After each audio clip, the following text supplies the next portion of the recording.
द्रव्याचे मोजमाप या पाठामध्ये आपण आजपर्यंत द्रव्य म्हणजे काय, मोजमाप करण्यापाठीमागचा उद्देश, द्रव्य म्हणजे पदार्थ आणि मग या पदार्थाची निर्मिती रासायनिक अभिक्रियेने होते. मग रासायनिक अभिक्रिया होत असताना मूलद्रव्यांचे अणू इलेक्ट्रॉनची देवाणघेवाण करतात किंवा भागीदारी करतात आणि यामधून रासायनिक संयोग होतो. आणि मग रासायनिक संयोगाचा नियम काय हे आपण अभ्यासलं. रासायनिक संयोग होत असताना रासायनिक अभिक्रियेमध्ये भाग घेणारे अभिक्रियाकारकात आणि तयार होणाऱ्या उत्पादितांमध्ये त्यांच्या वस्तुमानात बदल होत नाही, त्यांचं वजन कायम राहतं. त्याचबरोबर रासायनिक अभिक्रियेदरम्यान निर्माण होणाऱ्या अभिक्रियाकारकांपासून तयार होणारी उत्पादित यांचं वजनी प्रमाण स्थिर असतं. आपण स्थिर प्रमाणाचा नियम अभ्यासला. त्यानंतर रासायनिक अभिक्रियेमध्ये भाग घेणारे पदार्थ आणि उत्पादितांमध्ये तयार होणारी उत्पादित यांच्यामध्ये बदल होत नाही, त्यांची वस्तुमान समान असतात, म्हणजे आपण द्रव्य अक्षतेचा नियम अभ्यासला. त्यानंतर आपण अणू म्हणजे काय अभ्यासलो. अणूचा आकार, अणूचा वस्तुमान किंवा अणूचा अणुअंक म्हणजे काय आणि अणुअंकानुसार त्या मूलद्रव्याचं इलेक्ट्रॉन स्वरूपण कसं असतं. त्याचबरोबर अणूचं वस्तुमान जसं ठरवलं त्याच पद्धतीने रेणूचं वस्तुमान म्हणजे काय, रेणू तयार होत असताना अणूंच्या संयोगातून रेणू तयार होतो आणि मग या रेणूमध्ये असलेल्या सर्व मूलद्रव्यांच्या अणूंच्या सर्व अणुवस्तुमानांची बेरीज म्हणजे रेणुवस्तुमान असतो. हे पण आपण अभ्यासलं. त्यानंतर आपण मोल ही संकल्पना अभ्यासली. एखाद्या पदार्थाचं किंवा एखाद्या संयोगाचं ग्रॅम मध्ये व्यक्त केलेलं अणुवस्तुमान किंवा रेणुवस्तुमान म्हणजे मोल असतो. आणि त्यानंतर आपण अव्होगॅड्रोचा अंक अभ्यासला. हा अव्होगॅड्रोचा अंक ही एक संकल्पना आहे आणि सोयीसाठी केलेली संकल्पना आहे. प्रत्येक पदार्थाचा मोल हा वेगळा असतो आणि हे निश्चित करण्यासाठी अव्होगॅड्रोनी एक मौलिक संशोधन केलं आणि त्यामधून आपण तो अंक अभ्यासला. 6.022 इंटू 10⁻23 म्हणजे प्रत्येक पदार्थाच्या मोल मध्ये इतके रेणू असतात. आणि हा रेणू वस्तुमान डाल्टन मध्ये व्यक्त केला म्हणजे पाण्याचा एक मोल म्हणजे तेवढेच अंक किंवा साखरेचा एक मोल, मिठाचा एक मोल म्हणजे हे 6.022 इंटू 10⁻23 रेणू असतात. हे आपण अभ्यासलं. त्यानंतर आता आज आपल्याला अभ्यासायचा आहे अजून एक महत्वाचा मुद्दा या पाठामध्ये, तो म्हणजे संयोजा म्हणजे काय. या संयोजेबद्दल आपण मागच्या वर्षी देखील अभ्यासलंय इयत्ता 8वीच्या वर्गामध्ये. बघा तुम्हाला काही आठवतंय का, संयोजा कशाला म्हणतात.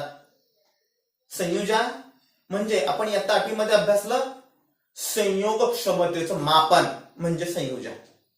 परंतु 8वी मध्ये आपण संयोग क्षमतेचं मापन म्हणजे संयोजा असं म्हटलं असलं तरी आपण 8वी मध्ये संयोग क्षमतेचं मापन कसं करावं याबद्दल थोडंफार अभ्यासलं होतं. 7वी मध्ये मात्र फक्त संयोग क्षमतेचं मापन म्हणजे काय आणि आता 9वी मध्ये अजून संयोग क्षमतेच्या मापनामध्ये आपल्याला जरा विस्ताराने अभ्यासायचंय. मग मापन कसं करतात, संयोग क्षमतेच्या मापनाला संयोजा म्हणतात. तर मग मापन म्हणजे काय, मग मापन करत असताना आपल्याला एखाद्या मूलद्रव्याचं इलेक्ट्रॉन स्वरूपण लिहावं लागतं आणि मग इलेक्ट्रॉन स्वरूपानुसार त्या मूलद्रव्याच्या अणूच्या बाह्यतम कवचामध्ये असणाऱ्या इलेक्ट्रॉनची संख्या किती आहे यानुसार आपल्याला तो मूलद्रव्य रासायनिक अभिक्रियेमध्ये कशा प्रकारे भाग घेतो. मग रासायनिक अभिक्रियेमध्ये भाग घेतो म्हणजे नेमकं काय करतो, तर प्रत्येक मूलद्रव्याला असं वाटत असतं किंवा त्याची धारणा अशी असते, रासायनिक अभिक्रियेमध्ये भाग घेण्याचा उद्देश हा असतो की त्याला आपल्या बाह्यतम कवचामध्ये आपल्या नजीकच्या निष्क्रिय मूलद्रव्याप्रमाणे इलेक्ट्रॉन स्वरूपण प्राप्त करायचं असतं. मग नजीकचे निष्क्रिय मूलद्रव्यांचा गट म्हणजे हेलियम किंवा बाकी इतर neon, argon, krypton, xenon, radon यासारख्या मूलद्रव्यांचं इलेक्ट्रॉन स्वरूपण त्याला ते स्थायी इलेक्ट्रॉन स्वरूपण आहे. आणि मग कोणताही मूलद्रव्याचा अणू रासायनिक अभिक्रियेमध्ये भाग घेतो म्हणजे काय करतो, तर तो स्थायी इलेक्ट्रॉन स्वरूपण प्राप्त करण्याच्या दृष्टीने प्रयत्नशील असतो आणि या प्रयत्नांमधून त्या मूलद्रव्याचे अणू दुसऱ्या मूलद्रव्यांच्या अणूसोबत इलेक्ट्रॉनची देवाणघेवाण करतात किंवा इलेक्ट्रॉनची भागीदारी करतात आणि यामधून मग रासायनिक संयुग तयार होतात. मग एखाद्या मूलद्रव्याचा अणू रासायनिक अभिक्रियेमध्ये भाग घेतल्यानंतर किती इलेक्ट्रॉन्स देतो किंवा किती इलेक्ट्रॉन्स घेतो किंवा आपले किती इलेक्ट्रॉन्स भागीदारीमध्ये वापरतो यानुसार त्या मूलद्रव्याची संयोजा ठरत असते. आणि मग ही ठरलेली संयोजा म्हणजे त्या मूलद्रव्यांच्या संयोग क्षमतेचं मापन असतं आणि याला आपण संयोजा म्हणतो. मग आता ते नेमकं कसं करायचंय ते आपल्याला या पाठामध्ये या मुद्द्यांतर्गत अभ्यासायचंय.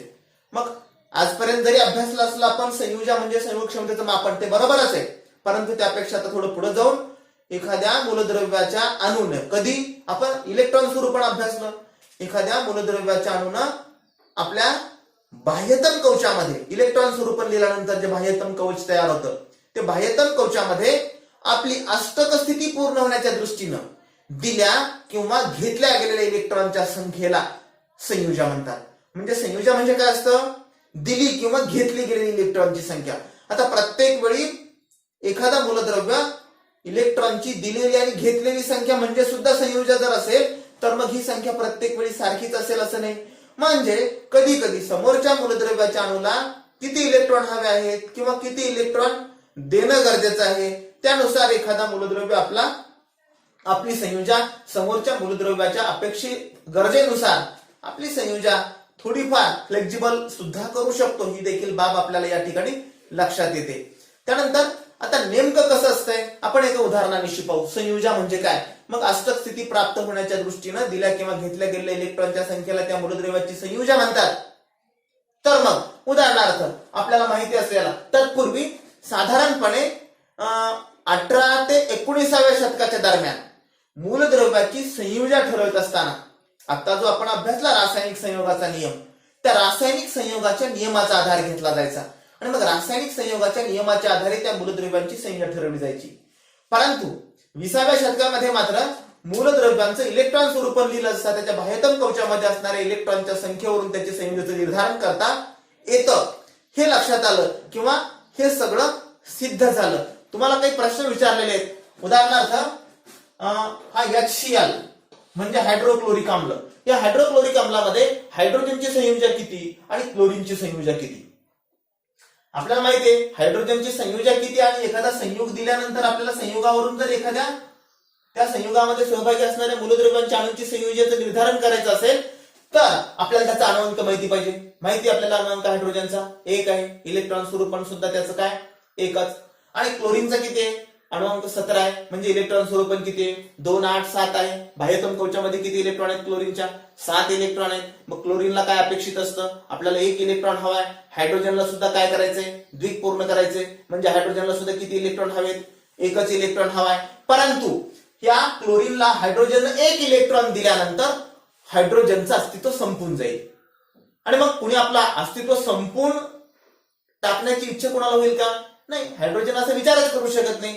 हायड्रोजनकडे आहेच 1 इलेक्ट्रॉन आणि मग 1 इलेक्ट्रॉन दिल्यानंतर हायड्रोजनचं अस्तित्व संपेल. हायड्रोजन आपला 1 इलेक्ट्रॉन देत नाही आणि क्लोरीनला देखील 1 इलेक्ट्रॉन हवाय, परंतु क्लोरीन 1 इलेक्ट्रॉन हवाय कोणी मिळत नाही म्हणून 7 इलेक्ट्रॉन देणार नाही. 7 देण्यापेक्षा 1 कुणाकडून तरी मिळते का हे पाहण्यासाठी प्रयत्न करतो क्लोरीन. आणि म्हणून हायड्रोजन आणि क्लोरीन यांच्यापासून जे संयुग तयार झालं त्या हायड्रोजन आणि या क्लोरीन पासून तयार होणाऱ्या म्हणजे हायड्रोक्लोरिक ऍसिड मध्ये किंवा हायड्रोजन क्लोराईड देखील म्हणतात याला, यांच्यामध्ये यांची प्रत्येकाची संयोजा काय 1 संयोजा. इथे इलेक्ट्रॉनची देवाणघेवाण होते का, इलेक्ट्रॉनची देवाणघेवाण होत नाही. का नाही होत देवाणघेवाण, कारण कुणीतरी कोणाला तरी दिल्यानंतर कोणाचं तरी अस्तित्व संपून जाणार असतं आणि मग अस्तित्व संपून जाईल इथपर्यंत कोणी कोणाला काही देत नाही.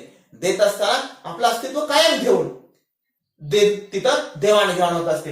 इथं मात्र देवाणघेवाण होत नाही, इथे इलेक्ट्रॉनची भागीदारी होते आणि मग हा आपला 1 इलेक्ट्रॉन तात्पुरता क्लोरीनला देतो आणि क्लोरीन देखील याचा 1 इलेक्ट्रॉन तात्पुरता घेतो, म्हणजे 1 इलेक्ट्रॉनची भागीदारी होते. हा क्लोरीनच्या देखील बाह्यतम कवचामध्ये 7 इलेक्ट्रॉन आहेत ना, 7 पैकी 1 इलेक्ट्रॉन तात्पुरता हायड्रोजनला देतो आणि हायड्रोजन देखील क्लोरीनला तात्पुरता 1 इलेक्ट्रॉन देतो. म्हणजे इलेक्ट्रॉनची भागीदारी, एका इलेक्ट्रॉनच्या जोडीची भागीदारी होते आणि मग प्रत्येकाने 1 इलेक्ट्रॉन दिला म्हणजे हायड्रोजनची संयोजा किती झाली, 1 इलेक्ट्रॉन दिला नाही, भागीदारीमध्ये दिला. आणि क्लोरीनची सुद्धा संयोजा किती आहे, एकच आहे. मग आपल्याला माहिती आहे क्लोरीनचं इलेक्ट्रॉन स्वरूपण कसं आहे, क्लोरीनचं इलेक्ट्रॉन स्वरूपण असं आहे 2, 8 आणि 7. म्हणजे याला किती इलेक्ट्रॉन हवे असतात, 8 होण्याच्या दृष्टीने 1, पण हवे असतात पण इथं देणार नाही ना, म्हणून यांच्यामध्ये इलेक्ट्रॉनची भागीदारी होते आणि म्हणून हायड्रोजनची आणि क्लोरीनची संयोजा 1 आहे. त्यानंतर आपल्याला दुसरं उदाहरण विचारलेले NaCl म्हणजे सोडियम क्लोराईड. सोडियम क्लोराईड मध्ये सोडियमची संयोजा किती आणि क्लोरीनची संयोजा किती हे पण आपल्याला माहिती आहे. सोडियमचे इलेक्ट्रॉन स्वरूपण अणुअंक आहे 11, इलेक्ट्रॉन स्वरूपण 2, 8, 1 आणि क्लोरीनचं इलेक्ट्रॉन स्वरूपण किती आहे, क्लोरीनचा अणुअंक आताच आपण अभ्यासला 2, 8, 7 म्हणजे 17 आहे, 2, 8, 7. आता इथं मात्र बघा इथं मात्र काय होतं, इथं सोडियमची संयोजा 1 आहे, 1 इलेक्ट्रॉन देऊन टाकतो सोडियम, 1 इलेक्ट्रॉन देऊन टाकतो म्हणून सोडियमची संयोजा 1. इथं मात्र क्लोरीनला 1 इलेक्ट्रॉन हवा असतो आणि याला 1 इलेक्ट्रॉन दिल्यामुळे आपल्या आतील कवचामध्ये 8 इलेक्ट्रॉन याच्या आपोआपच होतात सोडियमच्या, आणि म्हणून हा सहज 1 इलेक्ट्रॉन देऊन टाकतो. इथं भागीदारी करण्याचा प्रश्न आहे का, काहीच नाही. आणि इथं मात्र आपोआप याला देण्याची आवश्यकता असते, क्लोरीनला घेण्याची आवश्यकता असते.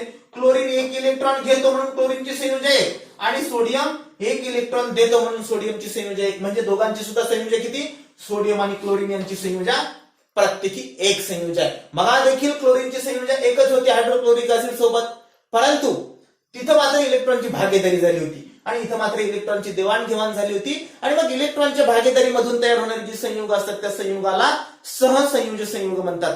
तर इलेक्ट्रॉनची देवाणघेवाण होऊन तयार झालेली जी संयुग असतात त्या संयुगांना आयनिक संयुग म्हणतात.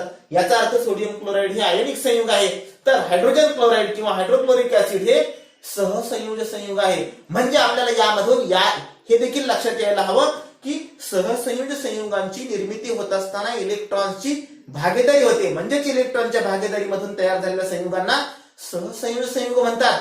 तर इलेक्ट्रॉनची देवाणघेवाण होऊन तयार झालेल्या संयुगांना आयनिक संयुग म्हणतात. त्यानंतर अजून एक दुसरा मुद्दा आपल्याला या ठिकाणी लक्षात घेण्याजोगा, ज्यावेळेस इलेक्ट्रॉनची देवाणघेवाण होते त्यावेळेस एक देणारा असतो, दुसरा घेणारा असतो. देणारा धातू असतो आणि घेणारा अधातू असतो. म्हणजे धातू आणि अधातू या मूलद्रव्यांच्या अणूमध्ये इलेक्ट्रॉनची देवाणघेवाण होते, म्हणजे आयनिक संयुगाची निर्मिती धातू आणि अधातू मध्ये होते. तर सहसंयोजी संयुगामध्ये मात्र दोघही अधातू असतात. दोन्ही अधातू मूलद्रव्यांच्या अणूमध्ये इलेक्ट्रॉनची भागीदारी होते आणि मग दोन्ही जर अधातू असले तर ते सहसंयोजी संयुग असतं. आपल्याला अजून दुसरं उदाहरण लक्षात घेण्यासाठी बघा, हे पाणी, दैनंदिन जीवनामध्ये पाणी नावाचं संयुग अतिशय महत्वाचे. या ठिकाणी हायड्रोजनची संयोजक किती आणि ऑक्सिजनची संयोजक किती असं विचारलेले. हायड्रोजनची किती अणू इथं या पाण्यामध्ये आहेत, 2 आहेत. मग एका अणूची संयोजक किती आहे, 1 आहे. म्हणजे हायड्रोजनची संयोजक इथे 1 आहे. ऑक्सिजनची किती असते संयोजक, आपल्याला ऑक्सिजनचा अणुअंक माहितीये, किती ऑक्सिजनचा अणुअंक 8. म्हणजे इलेक्ट्रॉन स्वरूपण कसं आहे, 2 आणि 6 आहे. म्हणजे ऑक्सिजनला किती इलेक्ट्रॉन हवे असतात, 2 हवे असतात. एका हायड्रोजनची संयोजक 1 असते, म्हणजे हायड्रोजन 2 आहे तिथं. म्हणजे हे 2 इलेक्ट्रॉन भागीदारीमध्ये वापरतो ऑक्सिजन आणि हायड्रोजन याचे देखील. म्हणजे दोघांचंही आपलं इथं आउटर मोस्ट ऑर्बिट मध्ये असणाऱ्या इलेक्ट्रॉनच्या बाबतीतलं सॅटिस्फॅक्शन होतं आणि म्हणून हा हायड्रोजन आणि ऑक्सिजन हा देखील सहसंयोजी संयुग आहे. हायड्रोजनची संयोजा 1 आणि ऑक्सिजनची संयोजा 2 आहे या उदाहरणामध्ये. लक्षात येतं हे सगळं. मूलद्रव्याच्या संयोजेचा त्याच्या इलेक्ट्रॉन स्वरूपणाशी असलेला संबंध हा साधारणपणे 20व्या शतकाच्या दरम्यान लक्षात आला आणि मग त्यानंतर इलेक्ट्रॉन स्वरूपणावरूनच मूलद्रव्यांच्या संयोजेचं निर्धारण करण्यात आलं. मग इलेक्ट्रॉन स्वरूपण म्हणजे काय हे सांगितलं. कशाला म्हणतात इलेक्ट्रॉन स्वरूपण, मूलद्रव्याच्या अणूमध्ये असलेल्या इलेक्ट्रॉनची कक्षेनिहाय केलेली वाटणी किंवा कक्षेनुसार केलेलं वितरण म्हणजे इलेक्ट्रॉन स्वरूपण. Orbit wise distribution of an electron are called as electronic configuration. याला इलेक्ट्रॉन स्वरूपण म्हणतात. आणि मग या इलेक्ट्रॉन स्वरूपणाच्या आधारे संयोगाचं निर्धारण आपल्याला पक्क करता येतं किंवा ठामपणे करता येतं. आता साधं उदाहरण आहे, आपल्याला दैनंदिन जीवनामध्ये आपण जेवणामध्ये आणि जीवनामध्ये वापरणार मीठ हे सोडियम क्लोराईड, ज्याला शास्त्रीय भाषेमध्ये सोडियम क्लोराईड म्हणतात. हा सोडियम क्लोराईड सोडियम आणि क्लोरीन यांच्यापासून तयार होतो. आपल्याला सोडियमचे गुणधर्म माहिती आहेत. सोडियम हा धातू आहे. सोडियम केरोसिन मध्ये किंवा रॉकेल मध्ये म्हणतात, त्याला रॉकेल मध्ये ठेवतात. हा उघड्यावर ठेवत नाहीत कारण हा अत्यंत क्षपणक आहे, पटकन रासायनिक अभिक्रियेमध्ये भाग घेणारा धातू आहे.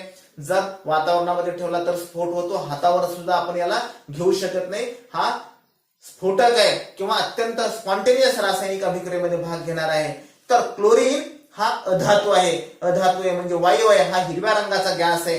हा जर श्वासावाटा आपल्या फुफ्फुसामध्ये गेला तर फुफ्फुसाची धाह होते किंवा विषारी वायू आहे, चक्कर येते, माणूस मूर्छित पडतो. आणि मग हा क्लोरीन विषारी वायू आहे. सोडियम धातू आहे, अत्यंत क्षपणक आहे, पटकन रासायनिक अभिक्रियेमध्ये भाग घेतो, हातामधून खाली देखील येण्याची शक्यता असते फाट फाडून. म्हणजे इतका क्षपणक स्पॉन्टेनियस रिएक्शन मध्ये भाग घेणारा धातू जो चाकून सहज कापता येतो, परंतु तो उघड्यावर ठेवत नाही, तर रॉकेलमध्ये ठेवला जातो. आणि इतके यांचे दोघांचे भिन्न गुणधर्म असताना मात्र सोडियम आणि क्लोरीन यांची रासायनिक अभिक्रिया झाल्यानंतर सोडियम क्लोराईड नावाचा पदार्थ तयार होतो. तो क्षपणकही नाही, तो विषारीही नाही आणि जेवणाची चव वाढवणारा पदार्थ आहे. यावरून आपल्या काय लक्षात येतं की संयुग तयार झाले असतात. घटक मूलद्रव्यांपेक्षा संयुगाचे गुणधर्म भिन्न असतात, ही बाब आपल्याला यावरून लक्षात येते. सोडियम आणि क्लोरीन यांच्यापासून तयार झालेलं मीठ मात्र क्षपणक नाही, विषारी नाही, उलट जेवणाची चव वाढवणारा पदार्थ आहे. पाण्यामध्ये द्रावणी आहे, सोडियम पाण्यामध्ये ठेवू शकत नाही आपण. सोडियम पाण्यामध्ये ठेवला तर सोडियम देखील पाणी देखील पेटतं. म्हणून पाठीमागे एका शेतामध्ये भुताटकी झाली, भानामती झाली, अशा बातम्या आल्या होत्या. काय, ऊसाच्या शेताला पाणी दिलं तरी पाण्याला आग लागते. पाणी दिल्यानंतर पाण्याला वगैरे आग लागण्याचा प्रकार नाही, तिथं सोडियम धातूचा संपर्क चालाखीनं केला होता. ही बाब आपण वैज्ञानिक दृष्टिकोन जर आपला जिवंत असेल तर आपण या असल्या गोष्टीवर विश्वास ठेवत नाहीत. आपल्याला माहिती असायला पाहिजे सोडियमचा हा गुणधर्म. मग तिथं काय असू शकतं, असं होतं याच्या पाठीमागं काय, कुठलीही गोष्ट विनाकारण घडत नसते. घटनेच्या पाठीमागं काहीतरी कारण असतं आणि ते कारण विचार केल्यानंतर, निरीक्षण केल्यानंतर मानवी मेंदूला समजण्याजोगं असतं. जर आज नाही समजलं तर ते कधीतरी नक्की समजण्याजोगं असतं. परंतु या कधीतरी म्हटल्यानंतर वारंवार निरीक्षण घेण्याची गरज, त्या ठिकाणी निरीक्षण करण्याची गरज असते, तर्क काढण्याची गरज असते, प्रचिती घेण्याची गरज असते, निष्कर्षापर्यंत पोहोचावं लागतं आणि हे सगळं करण्यासाठी प्रयोग करावे लागतात. आणि मग हे सगळं प्रयोगामधून होतं आणि हा सगळा वैज्ञानिक दृष्टिकोनाचा भाग आहे. आपला वैज्ञानिक दृष्टिकोन जर जिवंत असेल तर आपण असा मूर्खासारखा विचार करूच शकत नाही. पाण्याला आग लागते, पाण्याला आग लागण्याच्या पाठीमागे काहीतरी कारण आहे आणि ते कारण मानवी बुद्धीला समजण्याजोगं असतं. आणि मग जर ते समजण्याजोगं असतं तर ते 8वीच्या 9वीच्या वर्गात आपण शिकलो तेच कारण असतं. दुसरं त्याच्या पाठीमागं देव किंवा करणी, भानामती, भूताटकी अशा प्रकारची कारण नसतात.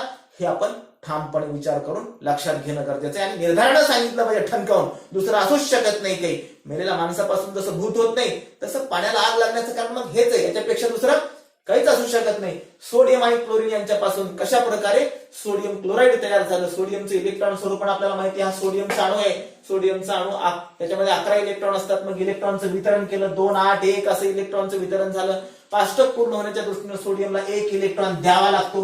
1 इलेक्ट्रॉन द्यावा लागतो म्हणून हा 1 इलेक्ट्रॉन ऋण प्रभार असतो इलेक्ट्रॉन, हा 1 इलेक्ट्रॉन देऊन टाकतो.